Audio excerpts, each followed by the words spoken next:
So we will start the session. Very interesting technical session, the first technical session for the day. Uh, so we have a very interesting, knowledgeable panel with us to discuss this technical session titled "How Can Financial Inclusion Drive the Adoption of Climate Smart Agricultural Practices?" For this, we have Ms. Sonali Sapurwala, Managing Director and Head Inclusive Banking Unit at HSBC, to moderate the session. May I please call you up on the stage? Thank you. Please give a big round of applause. Thank you. And along with her, I would like to request other panelists to be on the stage. Mr. Srini Nagarajan, Managing Director and Head Asia, British International Investments. Thank you. Dr. H.P. Singh, Chairman and Managing Director, Satin Credit Care Network Limited. Thank you, sir. Mr. Sanjeev Rohila, Chief General Manager, National Bank for Agriculture and Rural Development, NABARD. Thank you, sir. Mr. Himanshu Bansal, Vice President and Regional Head, APAC at MasterCard. Thank you. Mr. Narayanan Ranganathan, Global Procurement Head at Dabur. Thank you. Give them a warm round of applause. Looking forward to an insightful discussion. Now over to Sonali. Thanks so much, Suvendu. And I think welcome to everybody and welcome to all my panelists. Really looking forward to an exciting discussion. You can see the variety we have on the stage, all the way from corporate to MFI to financial institution to DFI to payments technology companies. So clearly that's the kind of range of views. Today we are talking about a very topical topic that is affecting each one of us directly, indirectly, and how we are kind of going to address this. But before I just jump into these discussions, we have tied up with Agri3 to actually fund the MFI sector for agriculture. I'd like to actually invite Casper Havinga, the investment director of Agri3, to actually share a report with us, which is focused on the impact of this financing that it has had on the MFI sector. So Casper, over to you. Thank you very much, Sonali. I would like to start with a very short introduction of the Agri3 Fund before I tell you a bit more about the study that we've been performing together with our TA fund and Microsafe. Thank you very much. So, Agri3 is a blended finance fund that aims to mobilize capital towards projects in emerging markets that enable a transformation of food and agricultural systems towards more sustainable, climate resilient, but also inclusive practices. To achieve this, we support projects throughout the whole agricultural value chain, focused on activities like forest protection and reforestation, promotion of more sustainable agriculture, and also, where possible, enabling support to rural livelihoods. Agri3 is unique from other impact investors in that we focus on working together with financial institutions. So we really want to enable our partner FIs to increase access to financing, but also to increase their knowledge and appetite to support this space. And we do this, on the one hand, through our de-risking guarantees, the instrument that we provide, but also through our knowledge of the sector and the technical assistance that we can provide to our technical assistance facility that's managed by IDH. During the past 4 years of the existence of the fund, we've developed a portfolio in Latin America and Africa, but also I'm very happy that since the start of this year, we started in India in our partnership together with HSBC. And the first deal with them was this program that Sonali referred to, a $50 million MFI program, in which we supported HSBC to provide more capital towards the rural agricultural borrowers of these MFIs, but also linked this to a technical assistance program to investigate what kind of opportunities there are for these MFIs to do more with their borrowers in supporting more climate smart agriculture. And of course, the question is, why should these MFIs be concerned about this CSA, climate smart agricultural space? Well, I think climate change are becoming more, the risks of that are becoming more and more visible. I mean, Reduced crop yields are visible. About 80% of marginal farmers have been facing losses due to climate events, but it also results in increased costs of increased fertilizer usage, and also in that sense, higher credit risk for MFIs because they have in their portfolio large exposures to borrowers that have a link to agriculture. And promotion of different interventions, which are commonly classified as climate-smart agriculture, have a strong potential to enhance productivity for these farmers, but also to increase adaptation and mitigation of these climate risks. But still, the space of climate-smart agriculture is nascent. I mean, it's under development, more data, more proof is to be collected, supporting networks are to be developed. So therefore, we commissioned through our TA program Microsafe Consulting to do an investigation of all these CSA practices that are there already in the market to see what could be the most interesting potential practices to look into. And then they also looked into the financing needs for these farmers to implement these practices, as well as how MFIs could play a role in enabling these financing needs. And financing CSA practices also that combine sustainability with profitability do present a significant opportunity for MFIs. I mean, in the research, a couple of activities were identified that have a high cost-benefit ratio and a fairly short repayment period, which include, for example, efficient irrigation systems, more direct no-tilling, direct seeding practices, biofertilizers, biopesticides to have a change in improved nutrient and pest management, but also promotion of more integrated farming systems where crops and animals are combined in order to have a more resilient way of production. So there's a lot that can be done, but of course, also a lot is needed to get there. So in that sense, the report also came with a couple of recommendations, both for MFIs, but also for the broader ecosystem to enable this transition. And on the one hand, towards the MFIs, there's a need for them to consider how they can adapt their loan finance products to enable these kind of activities. The first step could be in actually using the products they already have to adapt them slightly, to link them more to activities that already are there and that are profitable and are possible to invest in for these farmers.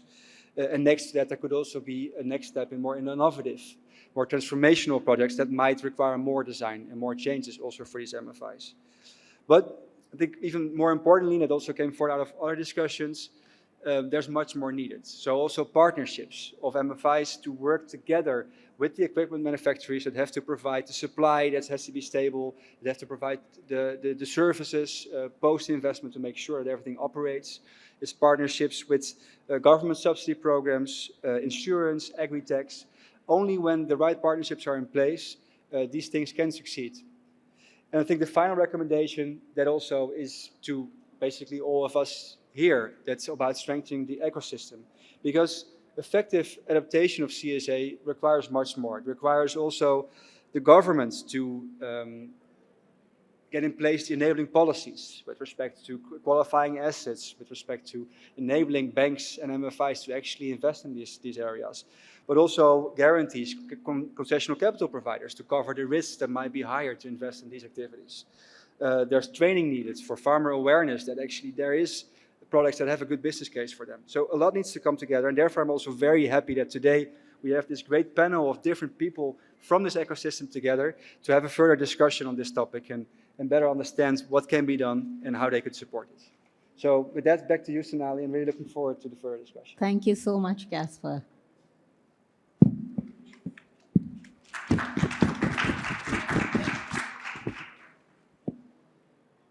So I think let's just dive in, and I think this topic can't be more topical, if one may say that, today, and how it's going not only global attention but India's attention on this, right?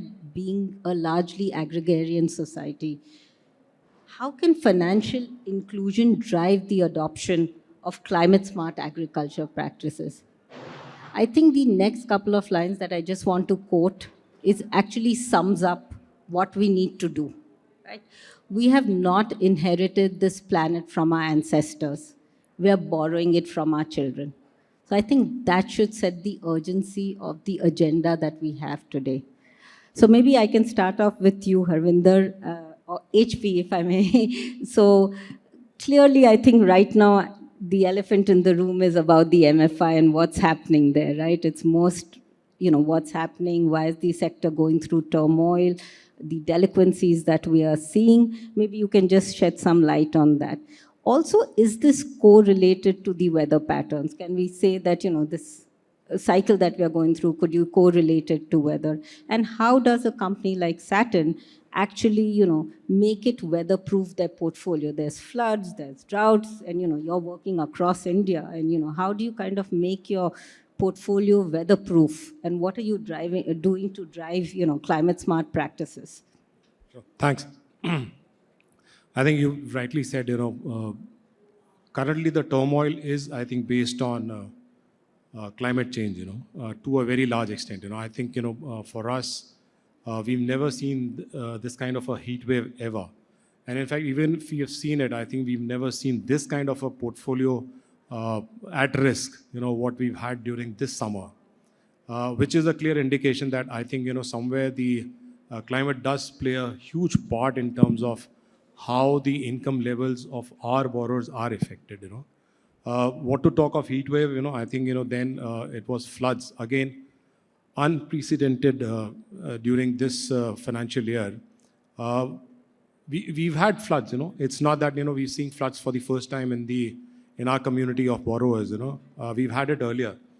But the way it probably evolved and the way it happened this time was it's a very stark reminder of that we definitely are going through a very, very severe crisis of things happening on the ground because of climate change, Floods were actually to certain geographies which were there, Right now, I think, you talk of a geography and suddenly you find, this has never happened over there, How come this is happening in that geography?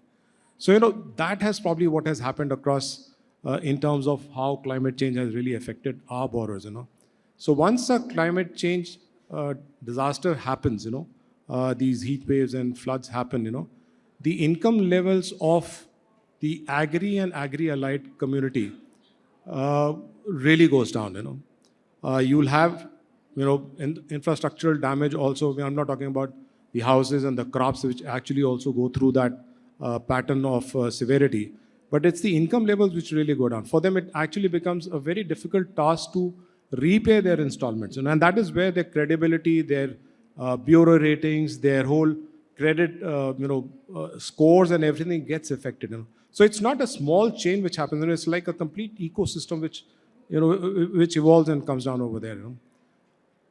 We do our bit, in terms of what we do. I'm taking the other part away. There are the elections happen. There are various other, political interferences. I think, those are separate as a topic. But for today's, I think, what is more important, which is happening is that, as you said, how do you mitigate it? There's probably for us as an MFI, we probably do not have the tools which could probably help us, do that.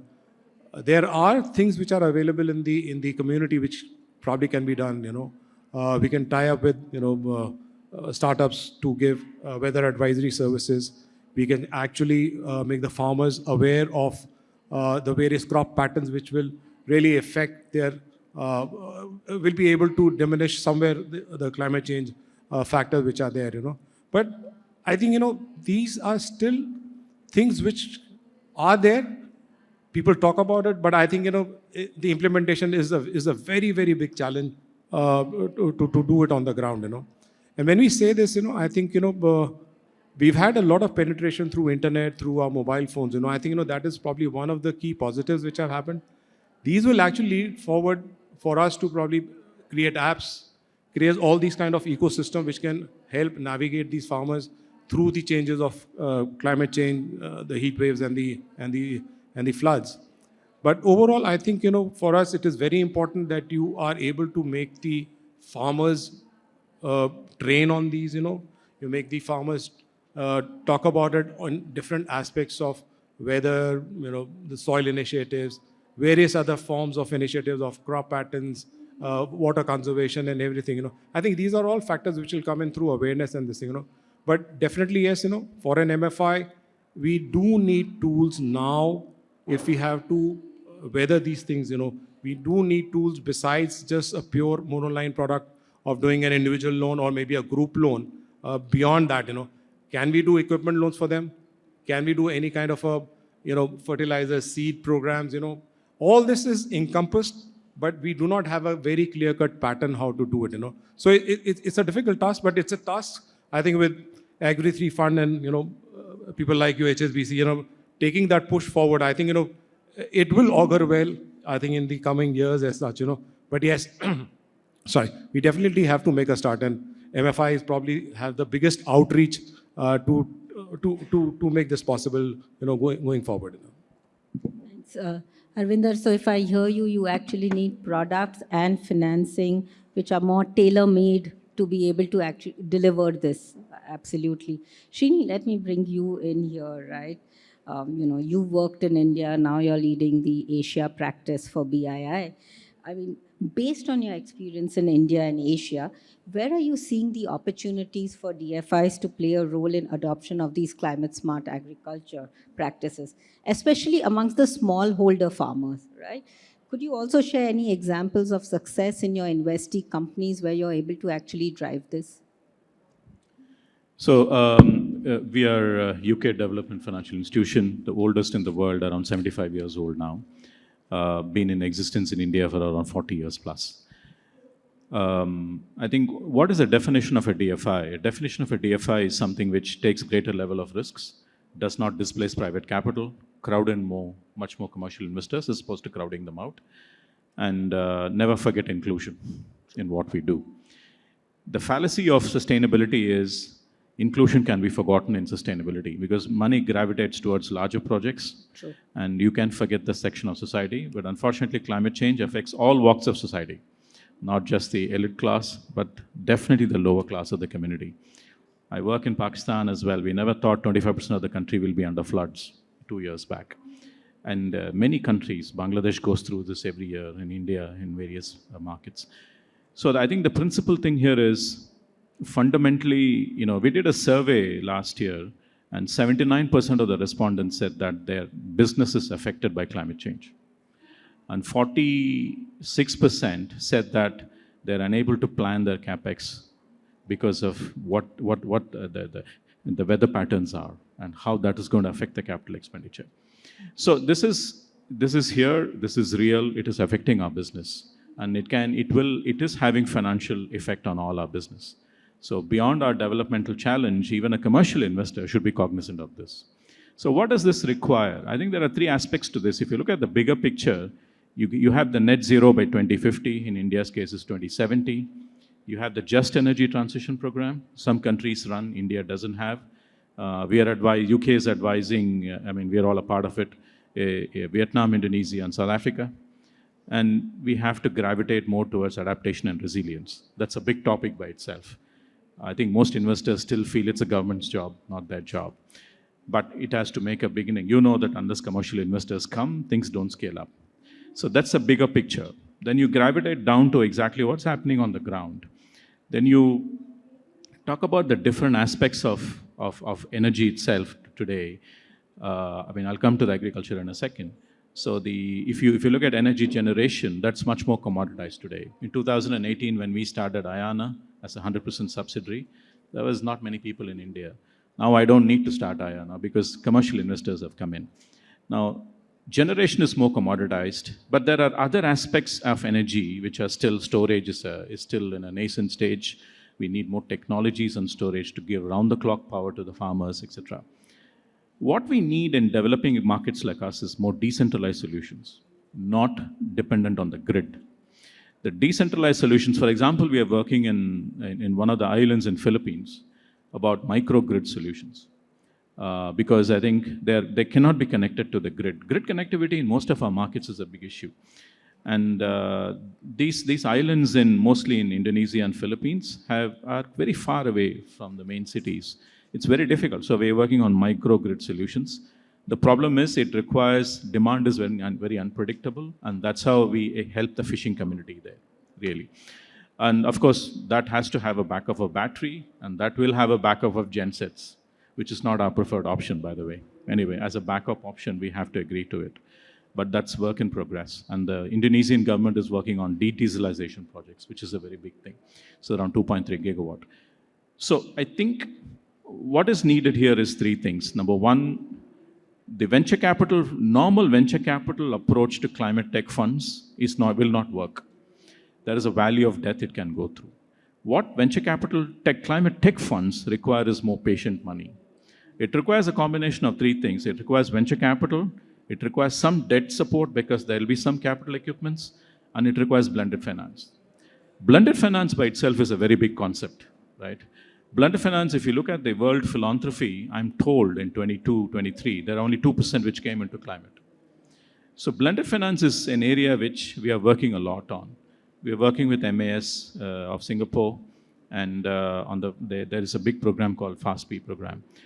So blending of money is necessary if you want to ultimately attract climate investors, mainstream investors into this for a period of time until things scale up. The reason why climate tech funds, as HP said, is unable to, it's because the scalability of the model is still very subscale. We have supported a number of companies. There's a company called Fuzzle we have supported, which for the horticultural farmers. It regulates the water, it regulates the fertilizer usage, etc. They're working with something like 25,000 farmers, but that's still subscale. We got to get into millions here. So the only way this can come up to scale is by blending money. So my first point here is blended finance. I mean, in India, we need to work more towards blended finance. Globally, the philanthropists needs more education towards blending. See, let me also clarify, blending doesn't mean they don't get anything at all. They can be entitled for some returns if you make upsized returns, yeah? And blending can, for example, Altera says, you make 6%, anything over and above that is yours.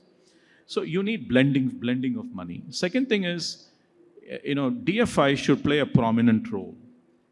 DFIs, have to be, see, our job is to take greater risks. Our job is not to do what commercial banks like you do. We are here to take greater risks and then attract more commercial money to come in, and that's our job. So DFIs collectively have to play a stepped up role. So we are intervening through the fund of funds approach. We are doing direct investing. We are doing debt. We are doing, we also did a risk sharing approach with Akshay Kalpa farmers, where we gave the first loss guarantee to the farmers of Akshay Kalpa. So I think, I'm quite in agreement with HP on the fact that scalability of the model is the future for this. If you can't scale, this will remain subscale. And I think for scalability, you need that particular, see, for example, we have three types of funding in BII.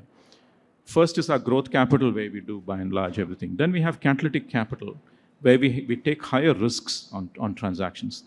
Third one we have is called climate innovation facility. For example, the farmers in Kenya who are unable to pay for crop insurance. So we pay the insurance, and post-harvest they pay. And if they can't pay post-harvest, either the insurance kicks in or we wait for some more time. So the climate innovation facility of around 200 million pounds, which is what the government has given us, we use it specifically for this purpose. The last bit is about technical assistance, how the technical assistance can be used for newer areas and exploring. So there are different categories of funding available with DFIs, not just us, other DFIs. So we got to put this whole thing together. And the final point I want to make here is nature-based solutions is a very big thing in East Asia. Indonesia, there's got a lot of oil palms and others. So carbon credits and the voluntary carbon market is still building, but I would say the evidence is still not there as yet to make a large-scale commercial investment. That's one big area we are working on as well. Sorry, I've thrown a lot of ideas, but I think, it's a bit random, such interesting ideas, and maybe I would like to have kind of followed up with what can be implemented in India. But I hear you when you say commercial banks like us can only come to the foreplay if somebody actually takes the risk for us, right? And whether it's the regulator, whether it's the government of the day or DFIs, I think, that much more we need to think. But Sanjeev, actually that segues me right into you as the, the nodal agency for the government to actually drive agriculture in the country. NABARD was set up to reach Bharat in order to provide credit and other facilities to small-scale industries, agriculture. you have to speak about agriculture in the same breath as you speak about climate, right? They're literally, you know, uh, together in terms of. So, what are the initiatives in terms of policy and delivery for this sector that you're envisaging? What is the government's thought process on this, in terms of mitigation, in terms of reduction of climate risks in agriculture? And how is NABARD actually going about executing this for the government? Thank you. So it's a very emotive issue for me, all right? I'm warning you right now. So if you were to look at financial inclusion and CRA, it's like standing tall and looking down below, and there's a cake on the table. It's a 8-9 inches of layers with some cherries on top, right?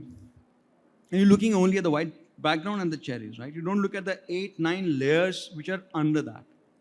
Agriculture is a very complicated, convoluted subject in India because of poverty, politics, and so many historical reasons. Okay, we've got Dr. Khan with us. He's DG RBI. He will tell you that financial inclusion is not something which you're discussing today. Financial inclusion has been on and on for the last 45, 50 years now. Ever since we began talked about social banking, it had started. NABARD is a $100 billion organization. We are working in this sector for 35, 40 years now. And I can tell you, I look at it from the perspective of CRA for whom? When you say that I want to increase production, is it for whom? Is for the farmer, or are you trying to feed that large middle class which is noisy, loud, demanding, and not wanting to pay for it? Right? Remember, the Congress fell down because of onion prices. There was a last straw. Onions had touched 85 rupees a kilo and the Congress fell down. It's a very, very touchy issue. Nobody wants to see the production coming down. Now you're wanting the farmer to borrow money, and become resilient and ensure the production increases. Is it increased production going to help him in higher income? There is no study which says that every time production has gone up, farmers have benefited. Absolutely, it's the other way around. There is no guarantee for this poor sod to take money at 12% from a bank or at 25% from an MFI and then increase the production without any guarantees. So, we need to look at it in a bit nuanced manner. I therefore believe that financial inclusion is required, it serves a purpose, but when it comes to climate and climate resilient agriculture, it's a policy driven issue. It's something which will be driven by the Government of India, by Reserve Bank of India, and by DFIs like NABARD, because we are looking at it from the perspective of development. Hence, what Srini just said about blending is the way out. So within NABARD, like we have just, and as we were discussing earlier, blending has to go along with carbon credits.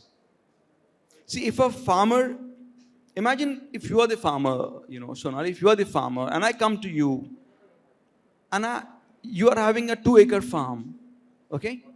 And every farmer that I've talked with the last 35 years now, every farmer on that, even the 2-acre farm, if it is his farm, he has his own cultivation is separate, by the way.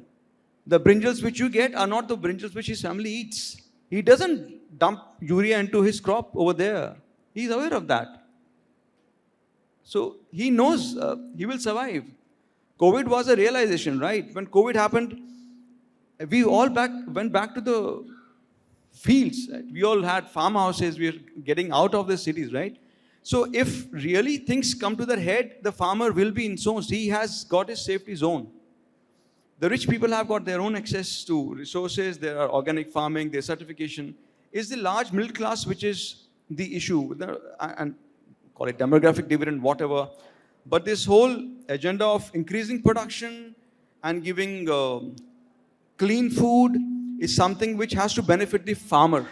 If at policy level you are not able to make the farmer feel good about going in for change, then we have failed. It will be a complete, just another session, or another discussion.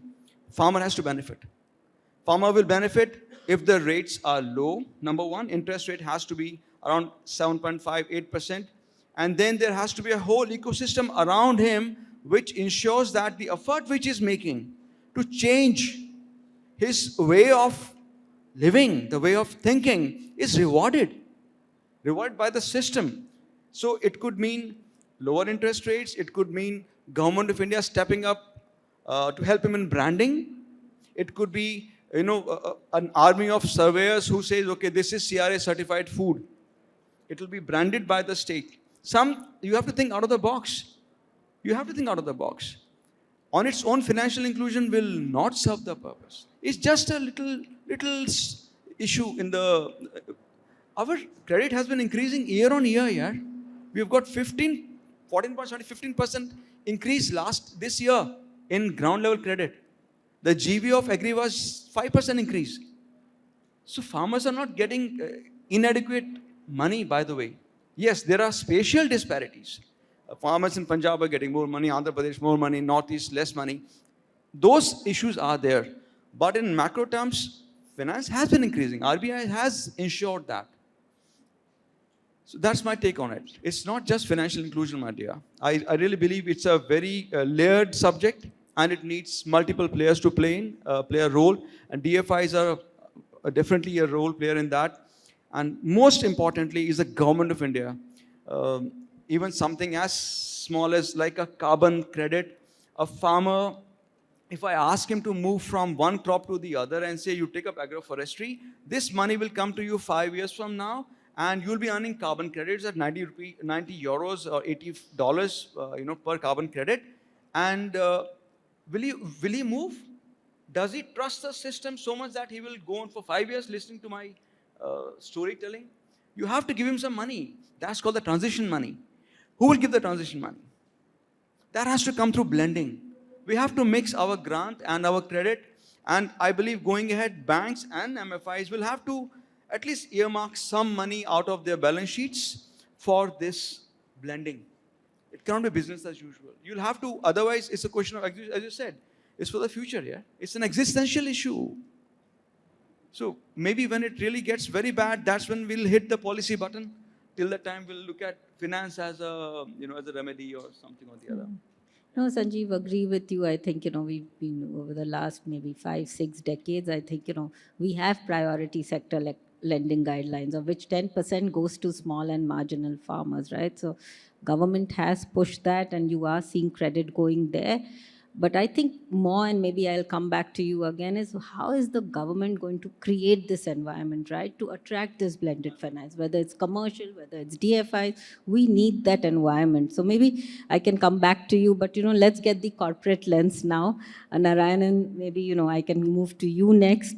Just wanted to understand from you, there are talks about agricultural sector must become climate smart to successfully tackle the current food security and climate change challenges, right? Food security is one of the SDGs of the UN. How is the FMCG industry approaching this? Also, Dabur being closely associated with the sector, what's the strategy for integrating the climate smart practices? Also, if you could give us just some examples of how CSA is being adopted by Dabur, whether it's in its supply chain and, whether it's in your nuts and spices business, maybe you could just give us some idea. Good afternoon, everyone. Before I answer your question, I just want to tell, for the benefit of the larger group, what takes my sleep out as a chief procurement officer for Dabur is 3 things. One is the climate-related crisis. The second thing is the growing tug of war between food, feed, fuel, and fiber. Now, government is promoting fuel from the agri-based sector. The feed consumption, basically for the poultry sector, for the dairy industries, and so on and so forth, is increasing. And we need a fiber also.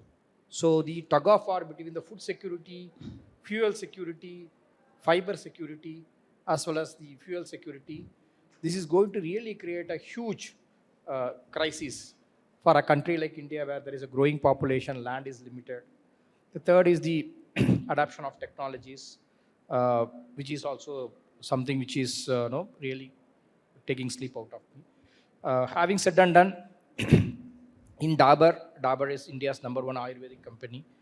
There are three product lines, I would say, which has got high risk when it comes to climate risk. One is the medicinal herbs that we buy for our Ayurvedic products. The second is we buy a lot of paper, virgin paper, so that this comes from basically the forest sources. The third is some of these ingredients like palm oil and all, which we use in some of our products, which typically is coming from the deforested sources in Indonesia and other places. So these three are the big high-risk products. When it comes to medicinal herbs, some of the leaders from Dabur in the past, almost 35, 40 years back, they have already started sustainable sourcing practices because it's a business continuity issue for us. Okay, out of more than 270 medicinal herbs that we buy, close to 30 to 35 medicinal herbs come in high altitude alpine Himalayan ranges, above 3,000 meters. Okay, there is loss of habitat. Okay, some of the herbs that we procure literally become critically endangered. Okay, the first thing that the company did from our side is that we protected the germplasm. We worked with the government agency, National Bureau of Plant Genetic Resources. We started preserving those germplasms. Okay, so and Dabur has got the knowledge of Ayurveda, the Ayurvedic Granth, and which are all the different medicinal herbs which is used for curing different diseases. So we started protecting those germplasm so that if there is a habitat loss or a situation happens that today's critically endangered species becomes extinct, at least we can use the germplasm to further propagate the material. So this is the first initiative that we have done. The second thing is that we procure quite a lot of item from the cultivated sources as well as from the wild sources. We understood that procuring from the wild sources is not sustainable. One day or other, it is definitely going to get depleted with the growing demand. So we started focusing on moving the wild sources to cultivated sources. Okay, and government also has done a lot of good works in this regard by putting the Biodiversity Act and access benefit sharing rules and regulations that is forcing the corporates like us to speed up the implementation part of it. So we have moved quite a lot of wild sourced material to the cultivated sources. The third thing is that whatever pulp, the paper that we procure, we ensure that it comes only from the FSC certified source. We don't directly engage with the farmers when it comes to the paper sources. It's our suppliers who buy the paper, virgin paper, make boxes for us and so on and so forth. So we clearly said that you have to buy only from the FSC certified sources. So that is forcing them to go and adopt the best sustainable practices when it comes to protecting the forest resources. And when it comes to the palm oil and all, which is basically the acreages are increasing from the deforested sources, we are again asking our suppliers to get these sources from the responsibly sourced palm oil, RSPO certified one. Okay. But having said and done, what I feel, one lacuna in the entire thing is inclusiveness is there, access to capital is there, but everybody is working in silos. Somewhere the integration part is what is missing here in this entire chain. I believe corporates like us and governmental agencies has to take some lead in integrating the things because we are the end consumers of these products. So we can call the farmers, we can call the financial institutions, we can call the insurance companies, we can call the tech companies, and then we can create that platform of integration. Or the government agencies can do this. Whenever there is a scale Obviously, corporates will jump in. Maybe we can see the examples of ITZs and Nestle's of the world. But whenever there is a lack of scale, I believe governmental agencies has to come in. My examples from the developed world in Europe and US is that they have created quite a lot of consumer awareness, wherein the consumer starts paying better premium for responsibly sourced products. Okay, so something this is lagging in India. Again, corporates again has to take a lead and create that consumer awareness so that if any product that comes from a responsibly sourced, traceable source, then they have to be willing to pay some extra price for it, so that we can pass on that back to the farmers. Otherwise, the in between the companies like us will get squeezed. Okay, so this is what I would say. Things, and I can give two examples. There is a product called Kutki, which is an medicinal herbs that grows in 3,200 meters above mean sea level in the Himalayan tracts. Because of the melting glaciers, we worked with the local farming community. Two things we did it. We increased the elevation, we moved further up, and then we also tried bringing it to 2,200 meters. The advantage in growing this crop in 2,200 meters is that it is much more accessible. The farming community can go and easily work. The moment you keep increasing the altitude, they find it very extreme. It's a very tough locality. So at 2,200 meters, we found the agricultural practices. We also invested in the technology and the agricultural practices which can support cultivation of those things. And today I can proudly say that Kutki for Dabur is 100% cultivated source. It's a critically endangered species which is coming from 2,200 meters, completely from the farmer community groups. Okay. The second thing is Guglu, which is also a medicinal herb, which comes in arid and semi-arid areas of Gujarat and Madhya Pradesh. Again, when these type of crops has got a high gestation period, if you sow today, after 15 years only they will start getting the first commercial yield. So in these type of initiatives, we have given funding from our CSR initiatives, because initial 15 years, who is going to fund the project? Farmer doesn't have, financial institution doesn't have the patience for 15 years. So from our CSR fund, we have funded cultivation with the agreement with the farmer that after 15 years they will repay back to us, because if any money goes as free, it never comes back. So with a guarantee that they will repay back after 15 years. So these are all the initiatives which Dabur has taken, and we can clearly see that there is a visible progress on those initiatives. We are also getting sustainably the material, which is helping us in servicing the market continuously. Otherwise, in India, government is promoting Ayush, right? Traditional medicinal systems. If even 10% of the India's population move from allopathy to Ayurveda, we don't have enough raw materials to service that population. So these are all the few initiatives which our company has done it. Thank you. So Narayanan, your words have not felt on deaf ears. Sanjeev has been furiously taking notes, so hopefully he will be relaying it back to his institution and the government, and hopefully the silos will break and create that environment. But Himanshu, if I can get you in here, one doesn't usually associate a credit card company with financial inclusion, right? So it feels a bit of a antithesis. So I'm just wondering that, you all went out and set up Community Pass, and you've done it for the last 5 years. So, what was the thinking behind setting up Community Pass and getting into this particular, genre, which is not your normal clientele, or, what was the thinking behind setting up this platform? How has the journey been? What's the kind of impact it's happening? What's the learnings through this?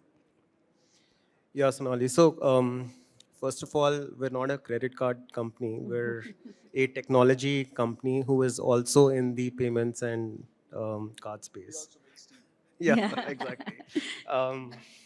So MasterCard has always believed in doing well by doing good. So this is not, part of our CSR or something. It's the very DNA of our operations over the years. In fact, and what and as part of this, we have committed to including 500 million people globally as part of our financial inclusion initiative. What we have seen on the ground is that, there's billions of dollars which are, going into, various financial inclusion programs, which are, mostly donor-led. And as these funds, dry up, because, a lot of these funds have a limited life at which they can sustain some of these programs, the impact of these programs starts diminishing, and some of them start dying out. So we have firmly believed that to drive financial inclusion, it needs to be a commercially sustainable model.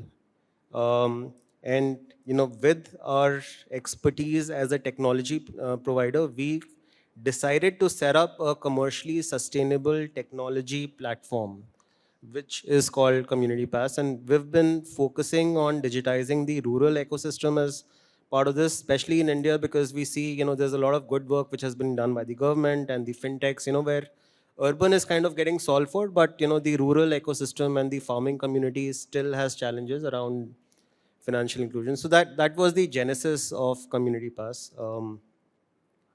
In terms of our focus, we are focusing predominantly on the smallholder farmers. So, 86% of the 146 million farmers in India are smallholder. They face a plethora of challenges across the agricultural life cycle, be it from sourcing inputs to accessing credit to selling their produce to getting their payments on time.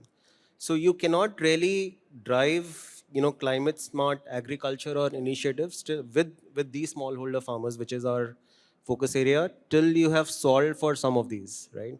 And going down to the lowest level of the cake, which Sanjeev was talking about, or baking, the biggest challenge that farmers face, when they go and buy these inputs and around credit, is that they are beholden to the input retailers, right? Most of these farmers, data says that 50% of farmers have access to KCC, 50% don't. Even for the ones who have access to KCC are mostly maxed out on their limits, right?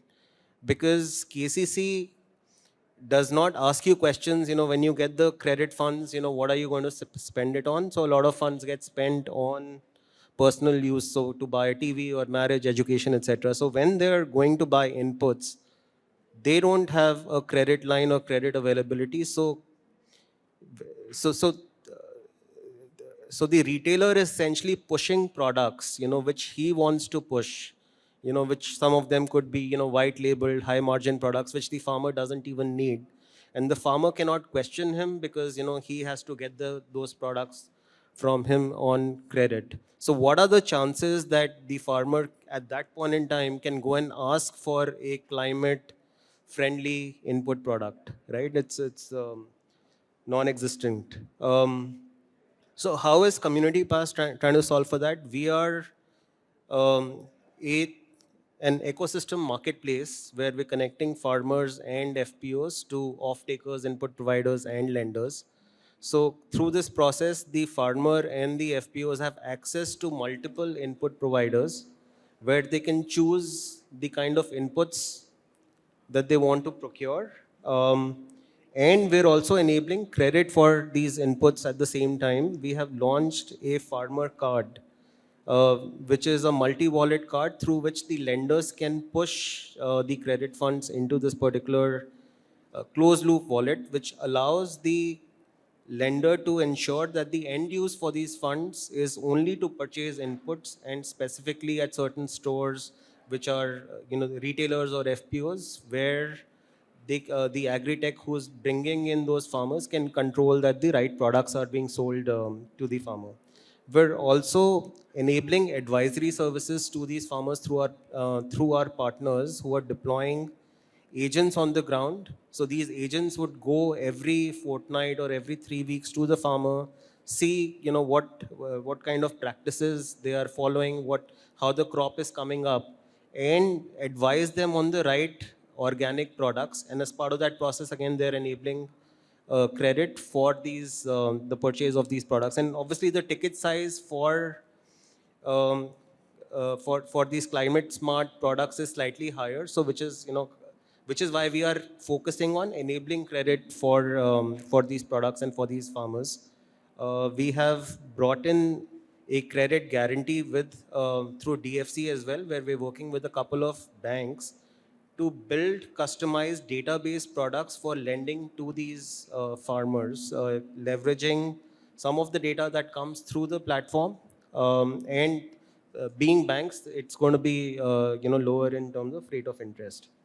The second challenge, which I'll quickly talk about, what we're trying to solve for is offtake and payments. Obviously, again, the farmers are dependent on the middlemen or the mandis to sell their produce, and don't necessarily always get the right price for that. So what we're looking to do is connect them to multiple buyers. We have about 800 buyers on our platform, which motivates the farmer or incentivizes them to get into multi-cropping, which is a critical part of CSA, where they can have confidence that I will be able to sell the produce if I take a little bit of greater risk. The other solution that we have recently launched is integrated with Treads, where we're offering invoice discounting even to small buyers and processors, so that the farmers get paid in time when they're selling through our platform. So very quickly, in terms of impact, we're serving about 6 million farmers globally, out of which 2 million are in India. We've been live in India for about 3 years. We've been able to help farmers sell or transact produce worth about 450 crores in the last 2 years globally, about $110 million. In a lot of cases, we've seen farmers, this is anecdotal data, where they've had a price improvement of 10 to 20% on the produce that they're selling through our platform. In Africa, we've seen banks where through the entire digitization process, where there's 1 million farmers working, for example, with Cooperative Bank, who are digitizing their entire expected harvest data on the platform. And Cooperative Bank has gone ahead and increased the limit for those FPOs who are where they have visibility on the produce coming through those FPOs and farmers. No, many thanks, Himanshu. I think, gives us a good insight on Community Pass. While I'm conscious of time, but, this is a very rich panel with diverse experience. So, I will try and do the next round very quickly, but clearly want to hear your views. So, Sanjeev, maybe coming back to you, there's a World Bank report, which I think my CEO as well quoted this morning, talking about what India has achieved in the last 6 years would have otherwise taken us 5 decades if it were not for our digital public stack. So, even the JAM Trinity itself has laid a very strong foundation for financial inclusion. However, what remains a challenge is penetration, right? It's penetration, right? So while penetration. So really, I'm just trying to understand what specific steps is NABARD taking to help financial institutions in bridging the gap and thereby ensuring farmers get access to funds. Given the unpredictability of our climate, right, and we're a monsoon-driven agricultural economy, how do you use financial tools like, micro-insurance, micro-lending to be able to enable this financing that reaches the farmer? I'll be honest with you. I think I was not. Were you able to understand the whole thing? I had an issue. I think more clear on the other side. Sorry, you couldn't hear the question. Would you like me to just repeat it? Yeah, I'll be very happy if you could. Sure. So I'm just saying, given the unpredictability of the climate and the company's dependence on the monsoon-driven agri that we have, how is NABARD looking at this in terms of how do you kind of bridge the gap for financial institutions in terms of there's micro insurance, microcredit? How are you thinking about this? Okay. So can I link it to your earlier thing also when you talk about Government of India and what is Government of India and NABARD doing? And let me answer that together. So for 25 years now, every year out of our profits, we earmark some funds for taking up pilots in the climate resilient area. So we have together till date given around 12,000 crores worth of grant Remember, we are not governed by CSR. We do this out of our own. We understand as a DFI, I have to give to do that. So we have been encouraging farmers to move to climate resilient agriculture, agronomy. We have been supporting them in setting up agro value chains. We have been helping them reach out to the markets of the all that has been happening. But I confess, it is still like not even a drop in the ocean. As a DFI, that's why I always come back to Government of India. Government of India has the funds to upscale a watershed project across the country. That's what we do. As DFIs, our role is to invest our time and energy in setting up pilots for the Government of India to learn from and upscale straight up. That's what we've been doing. So we have worked in watersheds, tribal areas, soil regeneration and capacity building of farmers, all that we do. Now coming, since it's CRA and we're talking about, one thing is, and I was talking to we're discussing with Casper in the prior session, taxonomy is a real thing. So if as an MFI he's giving a loan, he needs to ensure and he's getting this funding from somewhere, right?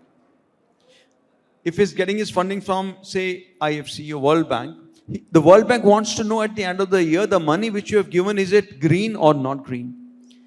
For that, green taxonomy is an absolute must. So NABARD has invested its time and money in developing a green taxonomy. And whatever we do as a DFI, we do it for the sector. So our chairman is committed to the idea of everything being a DPI. So we developed a green taxonomy, we gave it to Government of India. We even shared with the RBI. Government of India has told the sector that until such time you have your own green taxonomy, you can use this as a stopgap arrangement. RBI is of course working on it at scale for commercial banks. So they are also developing. This will really be a game changer. So at the end of the year, you will know who has given what under green. So Casper made this presentation, some very nice points were made, like what is green? Mulching and direct seeding of rice and micro irrigation, all these drip irrigation, all these things will be a part of that, which is what the sector needs. So Government of India is working on that, NABARD is working with them. Then the carbon credit narrative is totally controlled by non-Indian players. We don't decide the rate. If you are, somebody sitting in Europe decides how much money I get to pay to be able to trade in carbon. It takes 30 to 35 lakhs. A farmer cannot afford that. So hence the question of aggregation comes in. 5,000 farmers come together, they spend 35 to 40 lakhs to be eligible to trade on the exchange. And then these exchanges charge you 40 to 50% sometimes as their charges. So Rabobank did a great job that way. They came forward and they set up, they're taking barest minimum, 25-30%. Remaining goes back to the farmer. That's an amazing job that Rabobank has done. We really appreciate that. That's the model. Now when NABARD gets to it, we like to make it 5%. Hence we come back to what Srini said about the role of DFIs. Because our perspective is different. See, for Singh Saab, the issue is different. He has to survive, he has to grow. It has to be a business model, remember. It has to be a business model, otherwise he goes out of currency. So it's different for him. But for us, we have to help him. DFI's job is to help people like him who say, yes, okay, then I like to, if you are doing this much, he will also step forward and say, okay, I have got 10,000 farmers with me. Can you help them getting carbon exchange? That's the next stop which Government of India is taking up. We are working with the ministry for developing India's own carbon exchange, which is going to be a game changer. It's in the offing. Then all the state governments have made their state action plan for climate change. And CRA is a central part of that, each state action plan. These plans, as I was telling you, are running into lakhs of crores. Tamil Nadu, 4 lakh crore. Andhra Pradesh, 2 lakh crore. Kerala, 5 lakh crore. Like the figures are mind-blowing. All the state governments need to invest this much money into climate, resilient agriculture, plus mitigation, etc. And they don't have the money. They're all broke. They're mostly broke, right? Thanks to our politics, the promises they make to the electorate, freebies that we give, and whatever that we do as a democracy, and that is going to haunt us later. That haunts them later. They don't have the borrowing capacity. So NABARD is working with them. We are trying to talk to the World Bank. We are talking to this. So I just had a meeting with IFC, we had a meeting with World Bank, we had a meeting with ADB. We're talking to all these people and trying to get access to funds which are reasonably priced. We don't want cheap credit. Government of India is also clear. They have, and NABARD is at all level. We have said we are not Ethiopia, we are not Nigeria. We are definitely a shade better. They deserve that grant more than us today. In the evolution of economies, we are better off. So, but we definitely still are not a developed nation. So, can you provide me a reasonable interest rate? So if a US citizen is getting at 5.5%, can you give me 5.5% over here? That's our premise. If their hedging cost is 4.5% on top of that, can you take 50% of the hedging cost and give me a $1 billion line? If you give me $1 billion line at that rate, NABARD will raise $4 billion from the Indian market and will give a very nice hedged blended product to people like him, to banks, to startups, and that's the credit they need. So it all boils down to money, as always. And then other thing which I wanted to tell was that you mentioned about FIs and Sanjeev, Sanjeev, if you can just put. Last point I'm making is that you need to understand that banks and NBFCs are not geared to handle the pressure of long-term financing because they don't have deposits which are long-term. A commercial bank borrows, FDs are 3 years, 4 years, 5 years, maximum 7 years. Hence, looking at the ALCO position, a commercial bank looks at a loan of 6 to 7 years. It is not an infrastructure bank. Again, the DFIs have to play their role. So NABARD is the largest player in the bond market, and we definitely determine the way bond rates go in this country, and it's our it is our responsibility that we play that role, and we want to play that role, but we need from Government of India side and from the multilaterals access to cheap finance, and that is what will make this whole FI narrative be a smoother journey. We're doing all that, Government of India and NABARD, that's what we're doing. Sanjeev, very good and plain speaking there, and coming from government, it's always good to hear Government that. of India, Okay, government's DFI. lose my job there, buddy. But absolutely. Himanshu, if I can quickly get you in here, how is digitizing the rural ecosystem unlocking value for the farmer, right? And how is MasterCard enabling adoption of CSA? Yeah, sure. So I think what we're seeing is that, as I mentioned earlier, a lot of the urban ecosystem has been solved for in through fintechs and banks. In the rural ecosystem, we see a lot of, and even COVID showed us, a lot of cash economy still exists because most of the farmers, are getting paid in cash, especially when they are selling to middlemen, etc. So that when you don't have your funds coming into the account, the propensity to actually go to a bank or to a BC and put money into your account is quite limited. So which is why if the money doesn't come in, if the money in use case is not into a bank account, then the economy stays cash, right? So what we're trying to change that through our FarmPass platform is when the farmer or the FPO selling his produce to the end buyer, we're trying to encourage them to have the produce sale money coming into the bank account or the farmer card, which I was talking about. And that's a unique farmer card that we have launched, which can work online and offline. Online, when the farmer is online or in an internet environment, it can work on any EMV POS device. And when they are offline, it can still work at selected stores.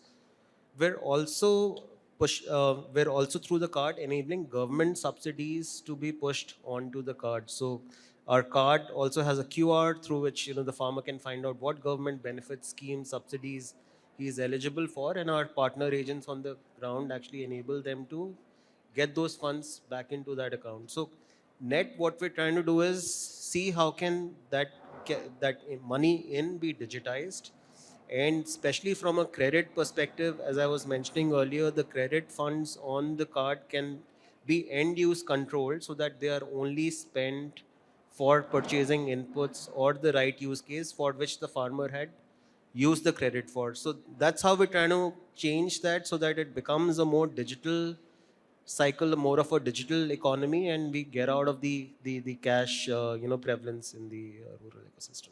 No, thanks so much. I'm aware of the time and, but very quickly, Narayanan, if I can just get you in here is, what steps is Dabur taking to reduce its own carbon footprint? What through its pesticides, agrochemicals, what kind of usage that is happening, or even renewable energy, interventions that you're doing with your farmers. Also, what role do newer technologies like, precision agriculture, GPS in predicting weather patterns, what roles are those playing in your supply chain? So again, this can be answered with the categories that we are currently buying. When it comes to agricultural, medicinal herbs, literally these are grown in remote places. We encourage farmers not to use pesticides and fertilizers. Mainly organic menus is what I would say that most of the medicinal herbs that we buy are all organic in nature. Though it is not certified organic, but it's organic in nature. Very recently, Dabur took over Baksha Masala, which is into the spices, this thing. Now, it is coming from the regulatory authorities regarding the level of pesticide residue in the spices. So, all our programs with the farmer communities are about judicious use of fertilizers and pesticides, and even in the pesticides, going for green pesticides rather than the red category ones, and then working very closely with the farmers in producing the produce with the pesticide residue within the statutory allowed limits.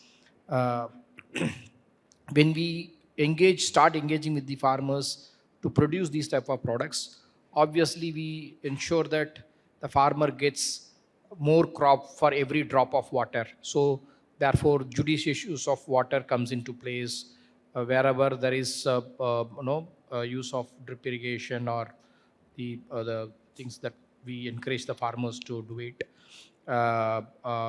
As of now, frankly speaking, we are not using any great technology for precision agriculture. It's work in progress for us. Probably it will take a couple of years for us to really get into that stage. Otherwise, I would say what we are currently following is some of the basic things which they are supposed to follow, which was not followed in the past, but now we are rigorously implementing in the field. Yeah. Thanks. Srini, investing in climate smart agriculture often involves significant risks, especially in developing markets, right? What are the different innovative or differentiated financial instruments or strategies that BII is employing in this particular sector? Also, I think getting the large ticket sizes always seems to be a challenge. So how are you overcoming those challenges to actually fund this sector? See, agriculture is, if you look at the fallacy of food and agriculture, the foreign direct investments and private equity investments into food and agriculture in India has been a very dismal part of the overall investment in the country. That's unfortunately the truth. If you see the history from, say, around 2005 till now, and if you measure the extent of FDI into agriculture, it has been a very small percentage. I think institutions like us recognize this. The closer we are to farmers, the better use is for our money. The further away we are from them, we are not enriching them. Productivity is about catalyzing markets, reducing the cost of goods and services, improving the realizations. That's what we need to do. And I think, first of all, we have to encourage more climate tech funds, which we are doing now.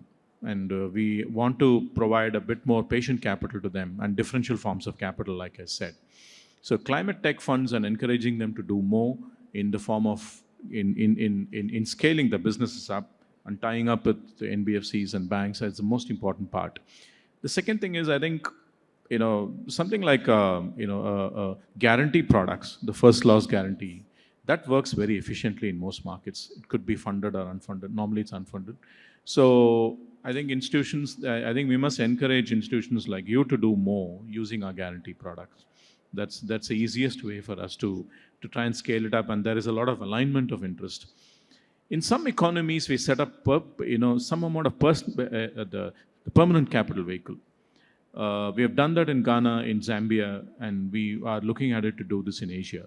The permanent capital vehicle, the advantage is in these countries, we have capitalized these entities with around $200 million. The fund managers don't like to do things which doesn't give them carry, right? So we got to really find ways and means. If they're not interested in doing certain activities which are necessary to build climate smart agriculture, we got to build permanent capital vehicles. And that's what we have done in those economies. We have started what is called AgDevCo in Africa, which provides funding of smaller quantums to these smallholder farmers. And the last bit is about the various instruments which we can use, because we're all balance sheet investors. How we try and use our balance sheet most efficiently, and we are willing to take greater risks. And DFIs have to come together and provide the support. Honestly, we are trying a lot. We are trying through multiple facets of it, but we're not even scratched the surface. We need to do more. And we are doing a lot. I think the government is also encouraging us to do a lot more, and they're given differential forms of funding. And food security is the most important thing, and we have invested in storage as well in most markets.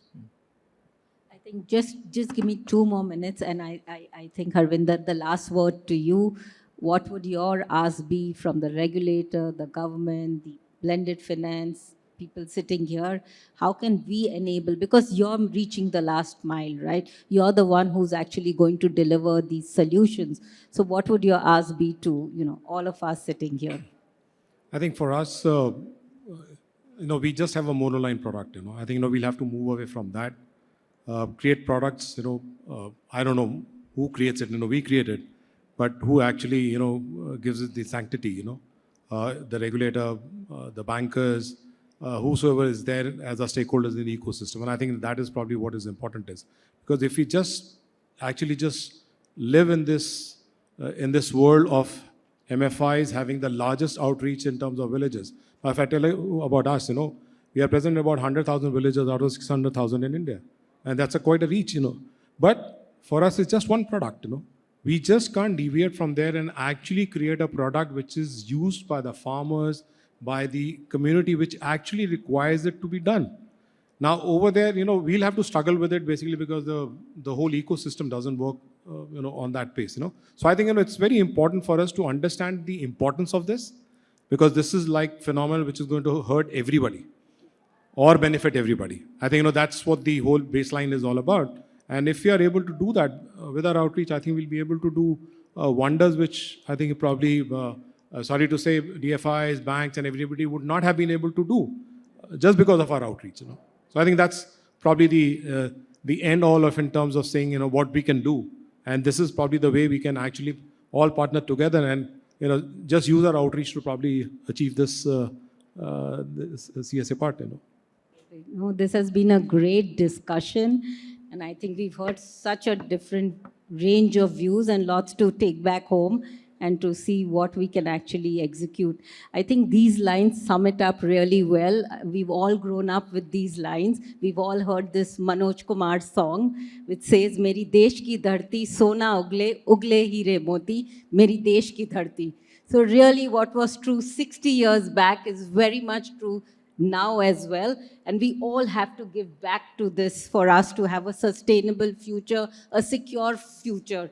So really thank you everybody for being such a wonderful audience, and thank you to my panelists.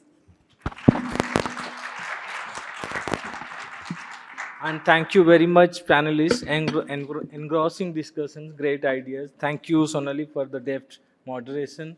May I request you to come forward? The Banshu, please present token of our gratitude and a group picture. Could you please come in front for a group picture? Thank you.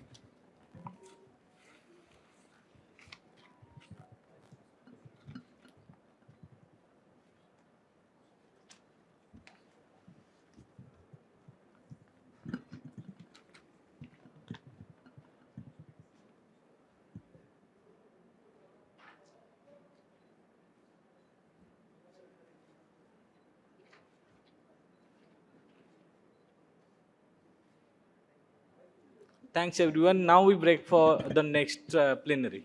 Thank you.